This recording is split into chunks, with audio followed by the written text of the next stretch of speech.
Fulu figa bw'otampa mwana wange ekimala abantu ngenda balaga obujulizi nti oyo mwana wange Simpoke alemeddeko akatambi ogenda kubanga okafuna maaso awo. Minisita Baramu ensonga zagula bito omutujju wamu n'erilipazo abiyingiddemu era nga ye erilipazo olunaku olw'ejjo yagenze munange n'ateekayo ebbaluwa esaba okusinkana Katikkiro Charles Peter Mayiga yeetondera Obuganda nakakatambi ogenda kubanga okafuna ate maaso awo. Alien Skin asiraamuse munange era ne Calvin Kayanja aina byamulabuddemu ng'ate bogenda okulaba akatambi maaso awo. Mugamba mukyamu asibye mutya bantu bange babiri bafiiridde mu ntiisa byonna n'ebirala ebisingawo ogenda kubanga obifuna wano ku Sylvia News Extra ng'enkola yaffe. Mbasaba vidiyo no mugimpere like era n'ensaba gwe wenna atannaba kusubscribinga wano ku Sylvia News Extra nti mukwano subscribinga era onyige mu notification bell emesibwanga byonna bye mba nteekayo wano ku Sylvia News Extra. Nenyongera okusabira mu minabarade abakosefu tisaba ekisa kya Mukama ate kibatuukeko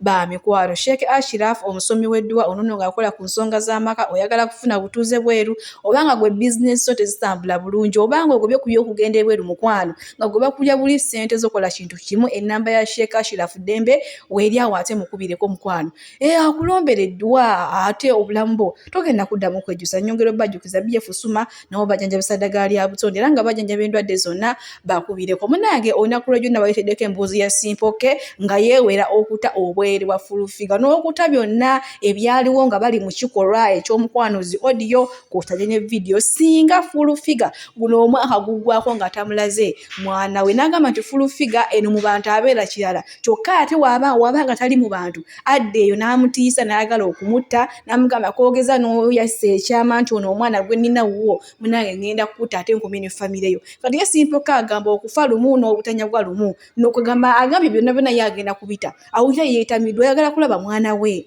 Manya Simpoke mutima gwa Uganda balamusizzaako ab'enzikiriza ez'enjawulo abakulembeze mu mitendera gy'enjawulo mbagamba nti mwebale byonna bye mutuusaako engalo n'oyali eyo yenna ng'okwasaganya ng'okola nkugamba bugambi genda mu maaso n'ekyokola. Baganda bange ensonga zange wakati wange ne Fulu figa nakangubi Jennifer amanyikiddwa nga Fulu figa ez'omwana nali situuka nga nali mpumuddemu buwummuzi olw'ebisango byali yangattako ebitaaliyo. Baganda bange naye neetaaga obwenkanya nsaba balooya ab'enjawulo nga bamanyi eby'amateeka nti nemeddwa ofuna obwenkanya nga nze omusajja nga nze Simpoke neetaaga omwana agenda awezezza emyaka 4 simulabako. Fulu figa abeera n'obwenkanya lema kuntiisatiisa nange ndi muntu nga nze. Baganda bange nsaba buli alaba vidiyo eno agitambuze nakangubi Jennifer neetaaga obwenkanya ng'omuntu neetaaga obwenkanya. Baganda bange nkooye nange okubeera awo nsaba nange eggwanga lijjeyo ekintu baleme kwekubira kubanga natuuka mu zi ofiisi zonna ne bagezaawo sooka ate okuyisawo kino ekya Fulu figa n'agattagatta agasangosango n'awuza musimanya namuvumirawa. Baganda bange nange nsaba obuyambi bwammwe munsapootinge munnwanireko nange nsobole okufuna obwenkanya. Njagala gundi eno egenda okuggwa nga nange nfunye obwenkanya. Nsaba balooya bannamateeka ab'enjawulo omuntu yenna asobola okunsapootinga mu ngeri omu eba endala. Nkubira abakulembeze omulanga buli ali eyo ng'ategeera amateeka buli kimu kyonna nsaba munnyambeko nsobole ofuna obwenkanya n'okulabanga ku mwana wange. Mwebalemu mwebaye ddala musheyalinga evidiyo eno. Nsigadde nze Simpoke mutima gwa Uganda ku mikutu gyonna enkozesa. Awo nno wetutuuse era nga kati webituuse Simpoke ye alayidde okufa n'obutanyagwa singa guno omwaka gukomekkerezebwa nga Fulu figa munange tamukiriza kulaba mwana kubanga agambye ebbanga liyise omwana tamulaba yakoma ku muntu ekamu lubuto taddangamu kulaba ku mwana we na guno gwaka era agambye nti singa Fulu figa agaana munange ate agenda kutandowooza obwereere we. Kale munnaye katulinde awo simanyi so era munange n'asaba otambuze vidiyo etuuke ku abo bekikwatako ate munange omwana afune obwenkanya. Bwe tweyongerayo ne Dexter Dumps ono nno munange olunaku olw'ejjo bwatu yayingidde mu kibuga Kampala. Ono nno omwami ayimba ennyimba ez'obuwemu akola ebintu ku stage ebiteetaagisa ne munange baana battu ab'obuwala mutuyambe bannange tuleme kuswala international bannange mwewumbewumbeko leero mubeere ng'abaana abaakuzibwa abaana ab'empisa.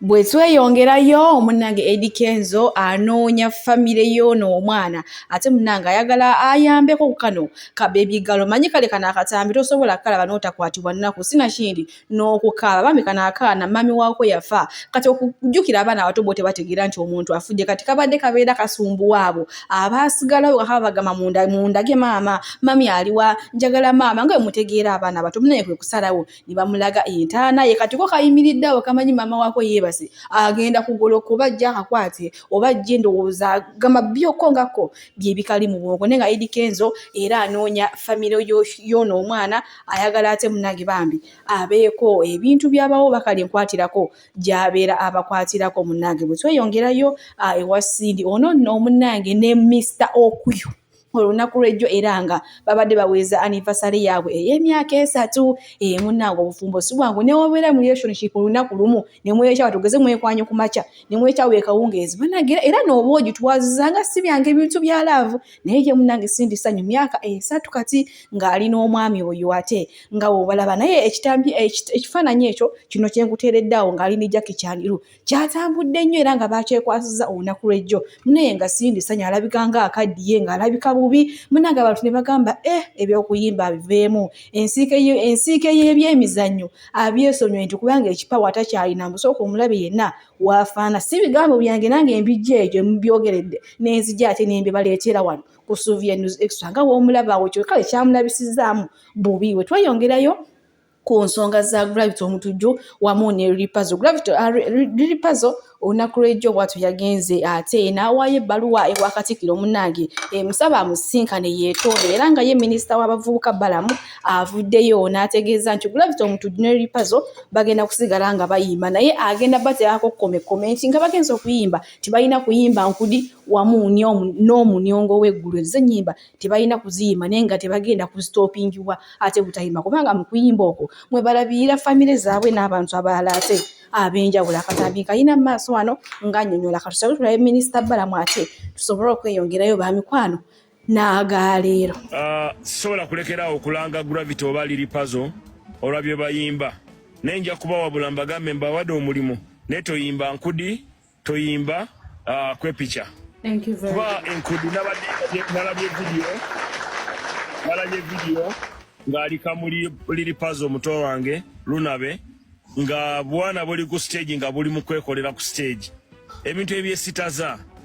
We cannot allow that to happen nga tuli ba minister nga tuli ba RDC nga tuli ba presidential advisor ne tutabako kye tukola era Kamala byonna webale nnyo okugulawo amaaso gaffe fena tubuukidde kubanga wayogedde so nze sikiririza mu kukola byabuwemu nti bebisikiriza abantu naye ate sagala kunyigiriza Ripazo nti yayimbye nnyo enkudi munyigirize mugobe ku radio yange oba ku stage nja kumugamba Ripazo oli muyimbi mulungi omulimo gwo oyina kuyimba okufuna ekyokulya so oba oyina kuyimba okufuna ekyokulya yimbako ebintu nga sebyesitaza oleme kukwata abaana abato okuzinira ku stage kutandika kwekolera bya busiru ku stage so tusobole okukulakulanya eggwanga okole nga nange wenkola naye nga dede tonoona bulombolombo na buwanga bwa ggwanga so nsuubira Gravity alina okusituka agende Mengo yetondere Kamala byonna yetondere n'abakulembeze b'eddiini bonna ebintu byabadde akola nti si birungi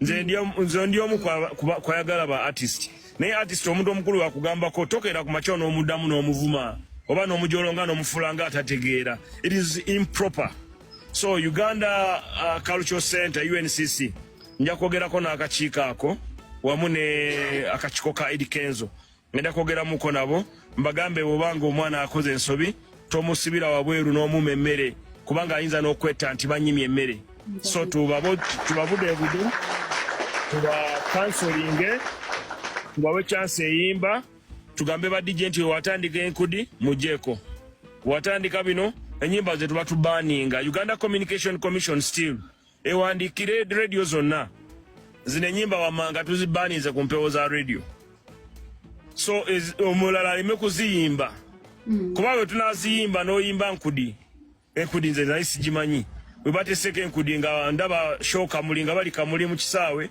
ng'obwana obuto obuwala bugenda wansi ng'obulenzi bujja waggulu. Nalabye ebikolwa ebitaliiyo mu Uganda nga minisita w'abaana nawulidde nga nfa. So liri puzzle Lunabe ndi mukwano gwo naye akwagala yakugwa ensonga okwagala yekugwa ku bwoba ku bucaafu. Twetereze. We should correct the bad things we do. So twetereze ebikolwa byaffe.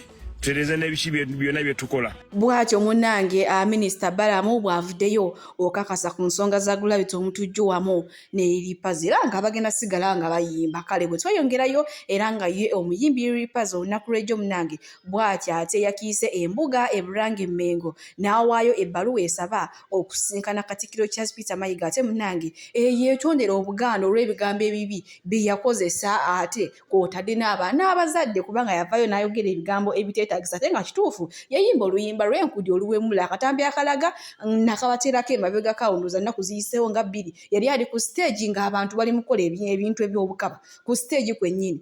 Kale bwe tweyongerayo n'amawulire ag'ennaku munnange ono omwana gw'olaba yafiiridde e Saudi Arabia era nga kigambibwa nti abadde yakamalayo emyezi 3 gyokka. Munnange ndowooza embeera yaayo naye nga bamu bagamba nti obuzibu bwavudde ku mukama we omanyi obanga wakagendamu ewantu balina enkyunga gye bakukyungamu kati waliyo mbuno chemical ze bakozesa ze zamuviiriddeko obuzibu munnange n'afa. So tambuza vidiyo eno ate etuuke ku famire y'ono omwana munnange bakitegere nti omwana waabwe eyagenda okunoonya ssente akyusa obulamu wenjogerera ssaawa zino kati zembuyaga ezikaza empewo era nga si ye yekka munnange n'omwami eyali azannyira Amalula famire ono nno nga abadde amanyikiddwa nga Messi Bontwe era nga munnange olunaku olwaleero bw'atyo bw'afiiridde era nga afiiridde mu ggwanga erya California so si mu Uganda. Kale katongera okusaba munnange famire ye eŋŋanda emikwano omukama abagumye era munnange naye omukama amuwa ekitangala kimwakire atibenkera emirembe kubanga tugenda kugamba nti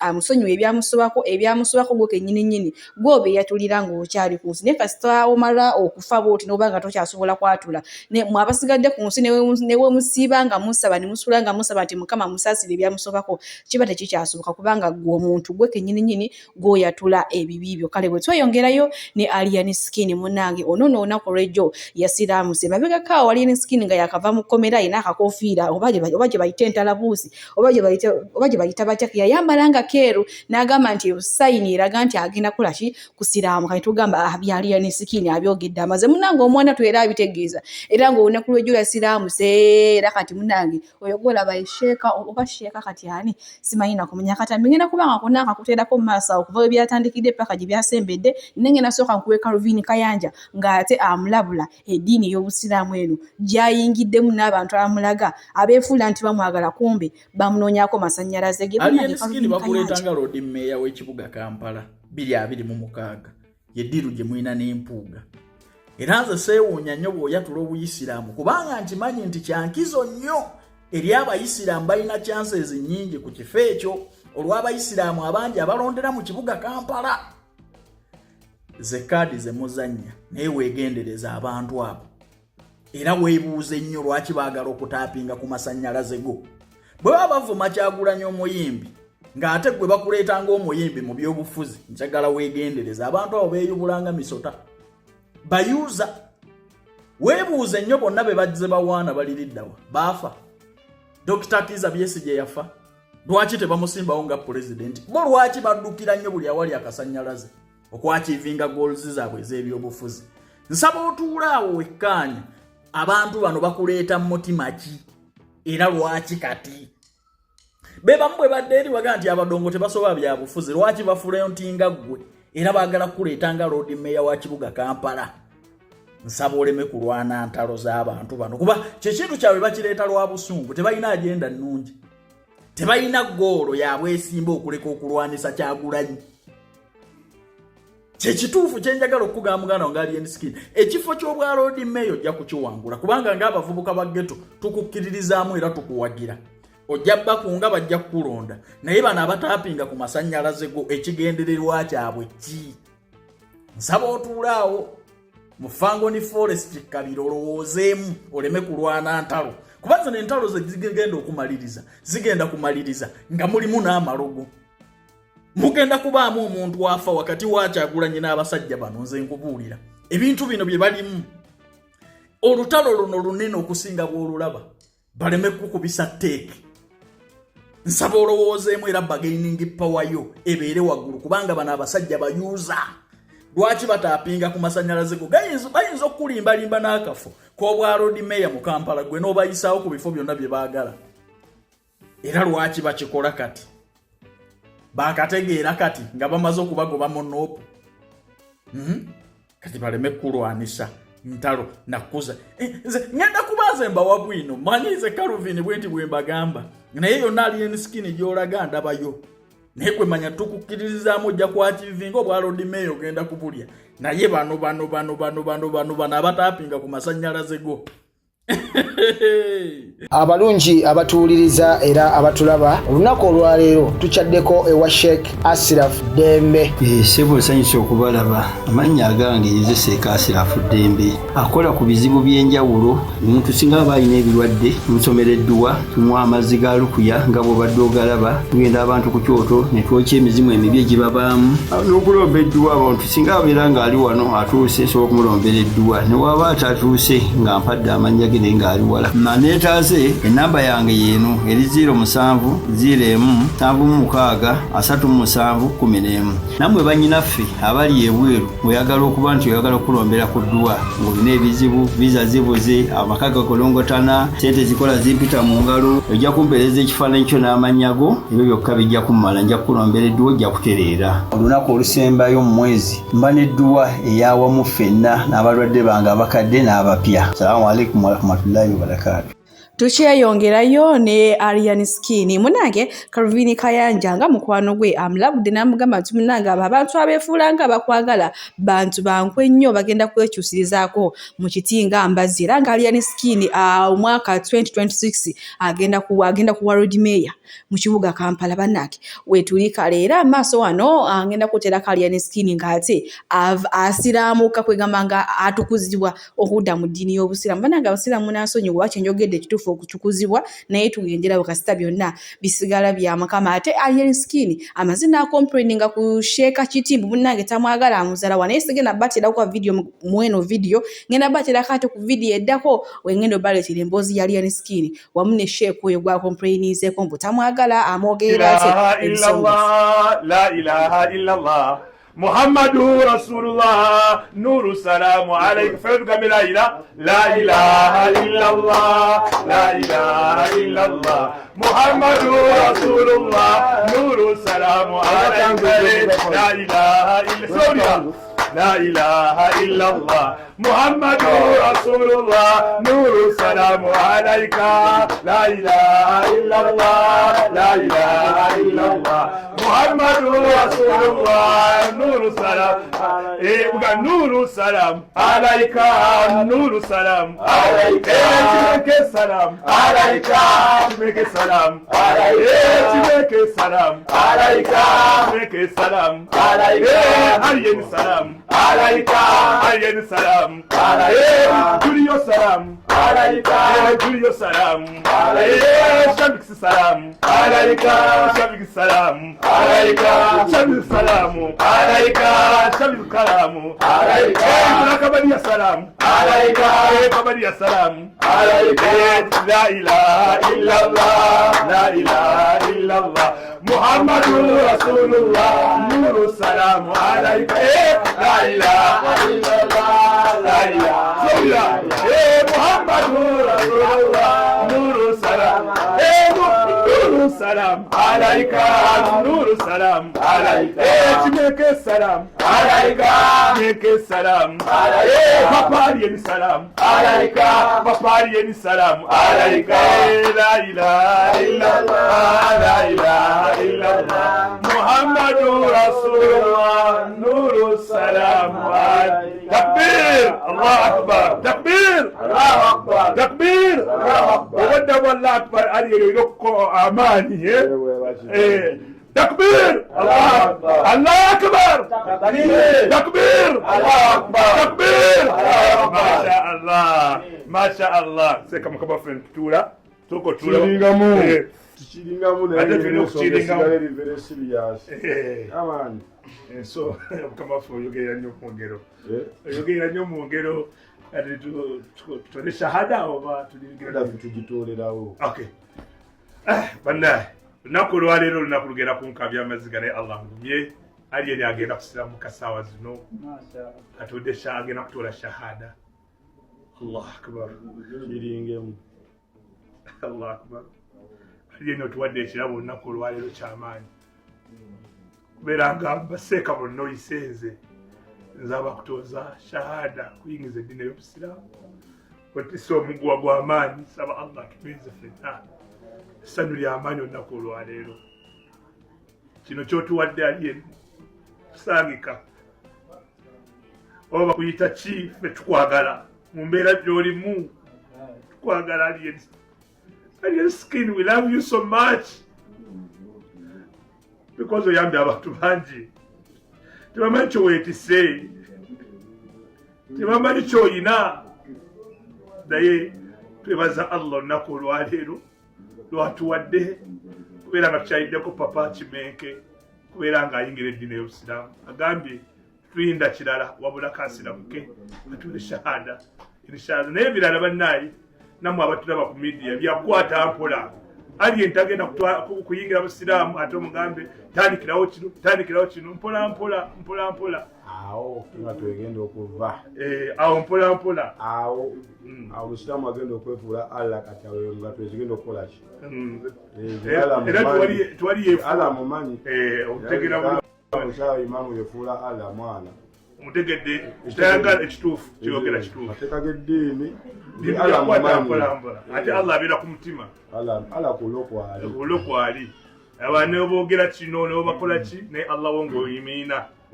n'obeera obusiraamu bw'obuyina awo kati tukkiriziganiza buki tukkiriza bulungi omusiraamu waswaga kituufu osobola okuba omusiraamu w'eswaga kituufu omusiraamu w'ebivimbo era mukama waffe kusaba ejjuma eno ngenda kusaalira wano kibuye wano kumpi bayitawo wa kanso masjidi tusaale ffenna ejjuma tusobola okujja wano ku makya netugenda tusaale ejjuma kibuye awo kumpi wano tunaku bibaati wano kibuye awo kumpi nnyo Julie tamanyiyo kibuye bwennyini wano simu yagenda leero wampa sogolere temu